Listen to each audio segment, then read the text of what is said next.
Not audible, please.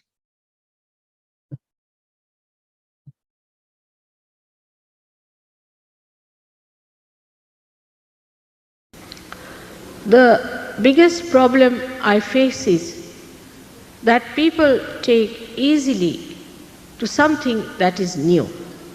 They are charmed by anything that is out of the way, something new. But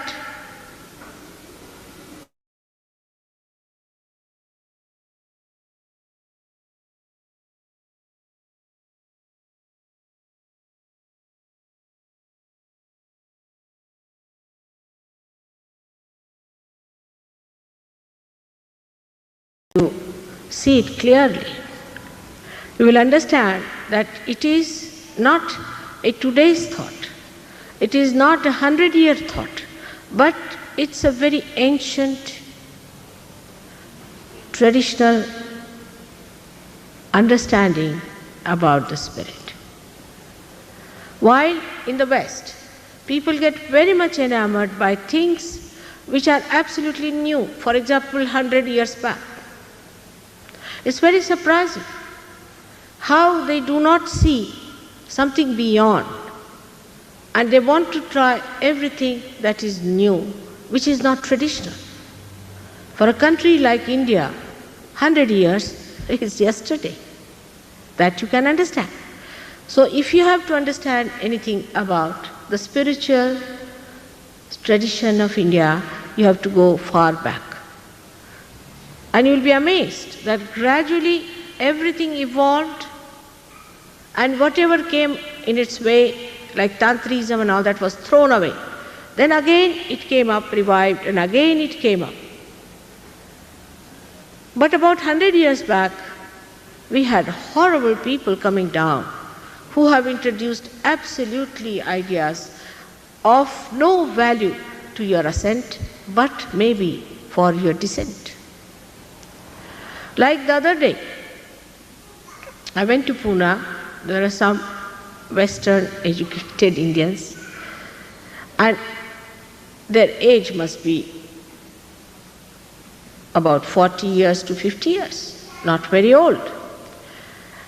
And I found that they were all suffering from horrible diseases, from diseases like high blood pressure, paralysis, kidney trouble, liver trouble, cirrhosis, all kinds of diseases they had.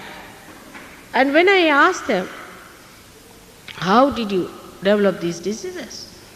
They said, we had a guru, and he told us a path by which we went, and we got into this trouble.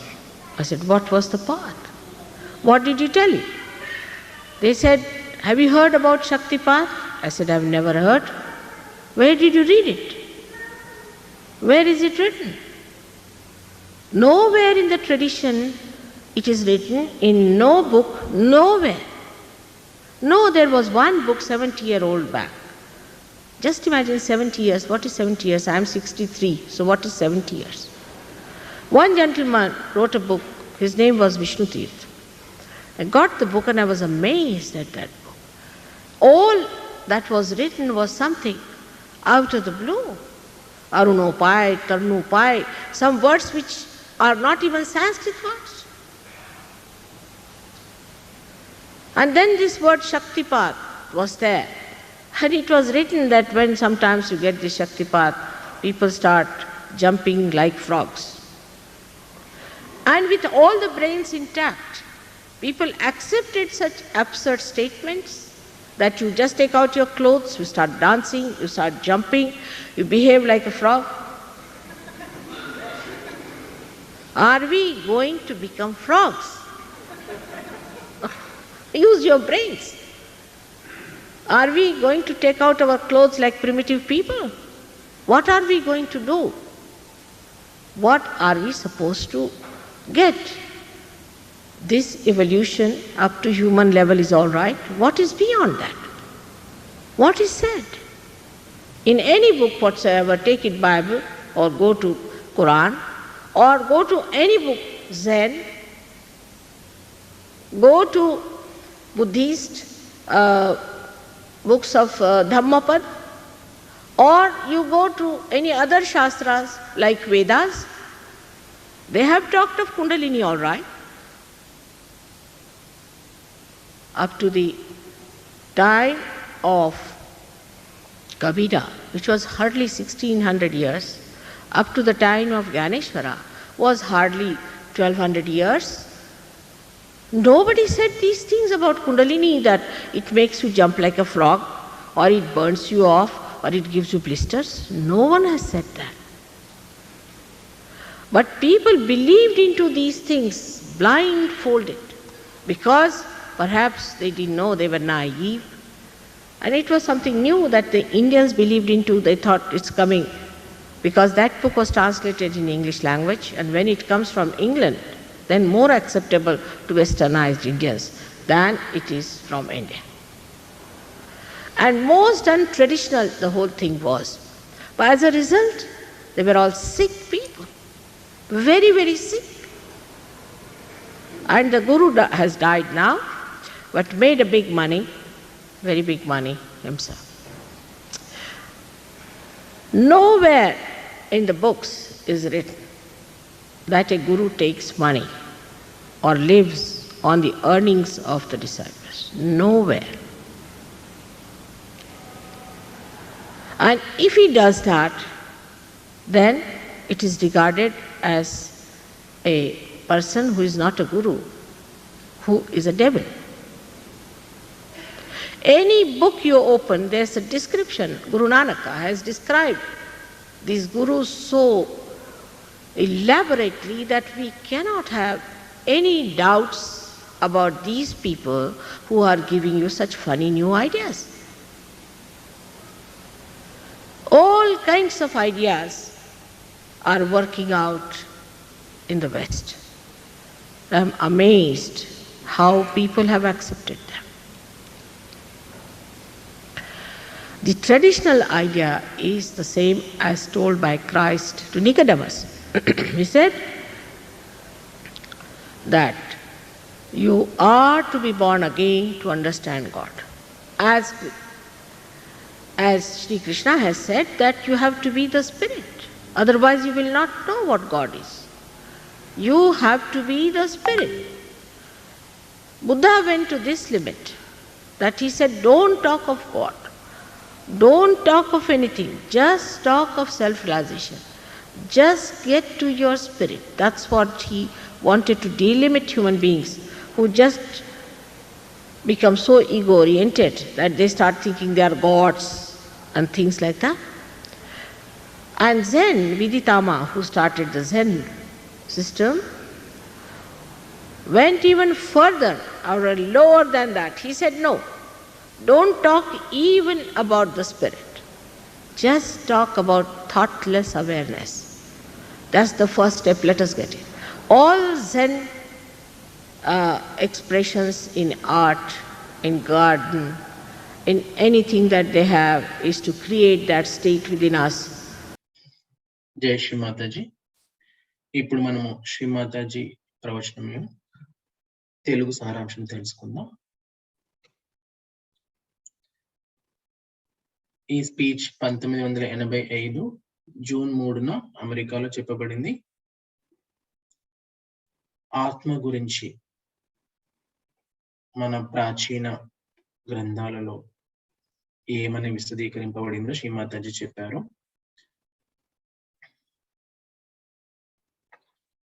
మనం సత్యాన్ని అన్వేషిస్తున్నప్పుడు కేవలం దానిని మన యొక్క ఆధ్యాత్మిక ఉన్నతి ద్వారా, మన కేంద్రీయ నాడీ వ్యవస్థలో అవగాహన ద్వారా మాత్రమే మనం అర్థం చేసుకోగలము. మన మనస్సులో జనించే ఊహల ద్వారా ఎంత మాత్రమూ కాదు అని చెప్పారు. ఉదాహరణకి ఈ ఆధ్యాత్మిక జ్ఞానం అనేది ఎంతో లోతైనది. ఒక చెట్టుకు సంబంధించి దాని వేళ్లను తెలుసుకోవడం వంటిది. కానీ పాశ్చాత్య దేశాల్లో అభివృద్ధి అనేది కేవలం ఒక చెట్టు బయట వైపుకు మాత్రమే పెరిగినట్లుగా జరుగుతుంది. అంటే లోతైన వేర్లు లేకపోతే ఆ చెట్టు ఎప్పుడూ కూలిపోవడం ఖాయం. ఆ విధంగా మనం మన ఉన్నతి కోసం మనల్ని మనం సంపూర్ణంగా తెలుసుకోవాలి. అలా కాకుండా మనం కేవలం బాహ్యంగానే అభివృద్ధి చెందుతూ పోతూ ఉంటే, అప్పుడు ఏదైనా కొత్త పోకడ కనిపించింది అనుకోండి, మనం దానిని ఆకలింపు చేసుకోవడానికి ప్రయత్నిస్తాం. అది మన ఉన్నతికి ఉపయోగపడుతుందా? లేదా వినాశనానికి దారితీస్తుందా అని కూడా ఆలోచించము. కానీ సహజయోగంలో మనం తెలుసుకునేదంతా ఒక కొత్త పోకడ మాత్రం కానే కాదు. ఇది మనలోని ఆత్మను గురించి తెలుసుకునే ఎంతో పురాతనమైన, ప్రాచీనమైన విధానం. భారతదేశంలో ఈ ఆధ్యాత్మిక జ్ఞానం ఎంతో ఉన్నతమైనది. ఎన్ని తాంత్రిక విద్యలు అడ్డంకులుగా వచ్చినప్పటికీ అవి దూరంగా విసిరివేయబడ్డాయి. కానీ గత 100 సంవత్సరాల నుండి ఎంతో మంది గురువులు మన ఆధ్యాత్మిక వినాశనానికే బయలుదేరారు. అటువంటి వారిని అనుసరించిన వాళ్ళు ఎన్నో శారీరక, మానసిక వ్యాధుల బారిన పడ్డారు. అటువంటి చెడు గురువులు ప్రోత్సహించే విధానాలు, చెప్పే మాటలు మన గ్రంథాలలో లేనే లేవు. కొన్ని అయితే సంస్కృత పదాలు కూడా కావు. కొందరు వికృత చేష్టలు కూడా చేస్తూ ఉంటారు. కానీ ఎటువంటి గ్రంథాలు తీసుకున్నా, ఉదాహరణకి మన వేదాలు, ఖురాన్, బైబిల్, బౌద్ధ గ్రంథాలు అన్నింటిలో మనం సహజయోగంలో చెప్పుకునే కుండలిని శక్తి గురించి వివరంగా చెప్పబడింది. ఎక్కడా కూడా కుండలిని శక్తి వల్ల మనకు ఇబ్బందులు కలుగుతాయి అని చెప్పబడలేదు. కానీ కుండలిని వలన ఇబ్బందులు కలుగుతాయి లాంటి వింత విషయాలను ప్రజలు నమ్మడం ప్రారంభించారు. ఇలా కుండలిని శక్తి గురించి తప్పుగా ప్రచారం చేసిన వారు ఆ తర్వాత ఎన్నో ఇబ్బందుల పాలయ్యారు. అలాగే ఇలాంటి ప్రాచీన జ్ఞానంని అమ్ముకొని సొమ్ము చేసుకునేవారు, శిష్యుల సంపాదన మీద ఆధారపడిన వారు గురువు అని ఏ శాస్త్రాల్లో చెప్పబడలేదు. అలా చేసిన వారు గురువు కాదు, దెయ్యంతో సమానం అని శ్రీమాతాజీ అన్నారు. గురు నానక్ మొదలైన వారు రాసిన గ్రంథాలలో ఈ కుగురుల గురించి ఎంతో వివరంగా చెప్పారు. అయినప్పటికీ ఇటువంటి వారిని గురువులుగా ఎలా అంగీకరిస్తున్నారో అర్థం కావటం లేదు అని శ్రీమాతాజీ అన్నారు. భగవంతుడిని అర్థం చేసుకోవాలంటే నీవు మళ్ళీ పుట్టాలి అని యేసుక్రీస్తు చెప్పారు. అలాగే శ్రీకృష్ణుడు ఇలా అన్నారు, నీవు ఆత్మస్వరూపుడవు కావలను, లేదంటే నీవు భగవంతుడిని తెలుసుకొనలేవు అని. అలాగే బుద్ధుడు మరి కాస్త ముందుకెళ్ళి భగవంతుని గురించి మాట్లాడకు, ఆత్మ సాక్షాత్కారం గురించి మాట్లాడు, నీ యొక్క ఆత్మని చేరుకో అని అహంకార పూరితులైనటువంటి మానవులను సరిచేయడానికి ఆ విధంగా చెప్పారు. అలాగే జెన్ విదితామ ఎవరైతే జెన్ సిస్టమ్ ని కనిపెట్టారో అతను అయితే ఆత్మ గురించి మాట్లాడకు, కేవలం నిర్విచార స్థితిని గురించి తెలుసుకో అన్నారు. ఈ నిర్విచార స్థితి మన ఆధ్యాత్మిక ప్రయాణంలో సహజయోగంలో మొదటి అంకం. దానిని మనం పొందాలి. జెన్ సిస్టమ్ ద్వారా వ్యక్తపరచబడినటువంటి కళలు, తోటలు, వారు సృష్టించినటువంటి ప్రతిదీ మనలో నిర్విచార స్థితిని పొందడానికి మాత్రమే అని గ్రహించాలి. అది కేవలం ఆలోచనలు లేని స్థితి కాదు, నిర్విచార అవగాహన స్థితి. అంటే మనలో ఒక ఆలోచన రేకెత్తి అది పడిపోతుంది, మరొక ఆలోచన ఎగిసిపడి మళ్ళీ పడిపోతుంది. అలా మనం భూత భవిష్యత్ కాలాల్లో ఉంటూ ఉంటాం. అలా కాకుండా వర్తమానంలో ఉండి పూర్తి అవగాహనతో సమతుల్యంతో ఉండాలి అని శ్రీమాత చెప్పారు. ఇది జరగాలంటే దానికోసం మనలోని కుండలిని శక్తి జాగృతం అవ్వడం ఒక్కటే పరిష్కారం.